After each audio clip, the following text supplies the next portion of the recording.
We've talked a lot about stories and storylines, so I thought I would begin this session with a poem. The Blind Men and the Elephant. 6 men of Transgonistan, to learning much inclined, went to see the elephant, though all of them were blind, that each by observation might satisfy his mind. The first approached the elephant, and happening to fall against his broad and sturdy side, at once began to bawl, "God bless me, but the elephant is very like a wall." The second, feeling of the tusk, cried, "Ho, what have we here? So very round and smooth and sharp, to me it's very clear, this wonder of an elephant is very like a spear." The third approached the animal, and happening to take the squirming trunk within his hands, thus boldly up did spake, "I see," said he, "the elephant is very like a snake."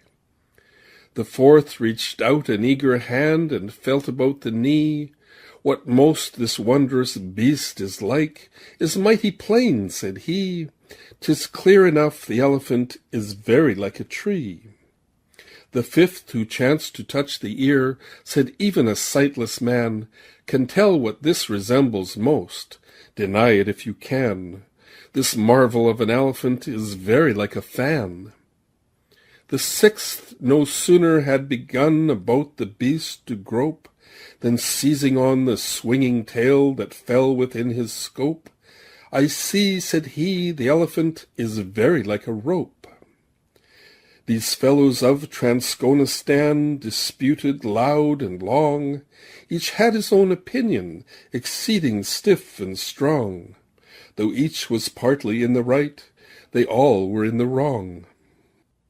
So each of the fellows in that story were sincere in their efforts to describe the elephant, but none of them really had the one quality that they needed, which in this case was the sight to see. And in a way it's similar in my mind to a human being trying to describe the meditative experience. So we can come out of meditation and say, "Oh, I had a good meditation." But really, when we were in that experience, that I wasn't so central. And in this chapter, I mentioned that story about meditating with a group of people who really had only had 2 or 3 sessions.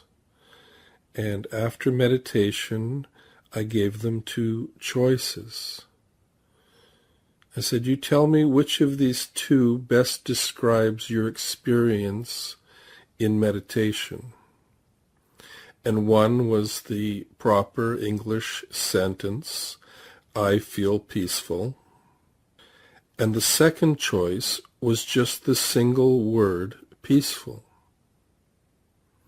And all of those people agreed that just the single word, peaceful, was a better description. In meditation, if you allow it, most people experience that the I of the personality stops being so central. And this is especially true if you allow that personality to be in the hammock for a little while.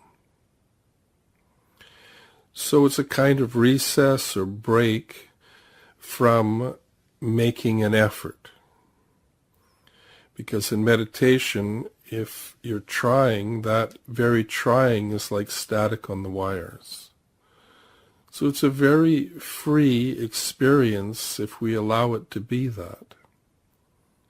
And many people find that once the personality is in the hammock, that sense of trying and making an effort and struggling and trying to control thoughts, that fades from our mind.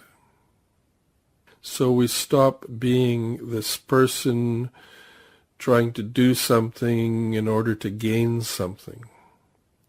And it might be that the personality fades in and out like a radio station, and it might be that body awareness is there or then less there.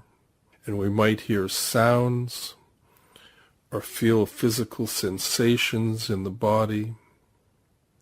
But none of these things are really central.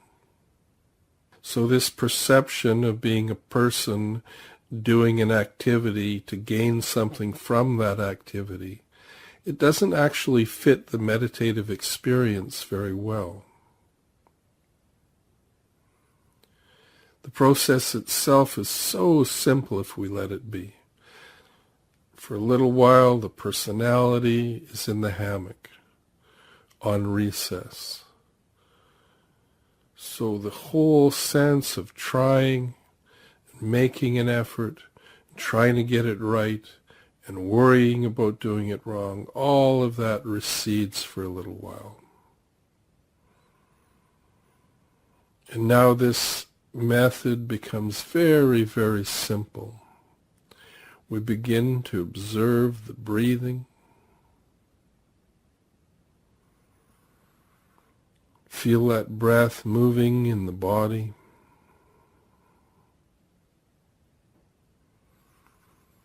And we're aware of the pathway of the breath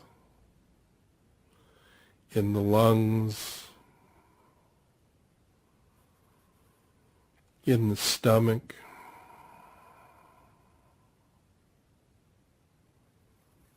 and we let that flow happen, because breath doesn't need our help, and we don't need to interfere with it. And now a natural rhythm happens. And we step outside of our storyline for a little while.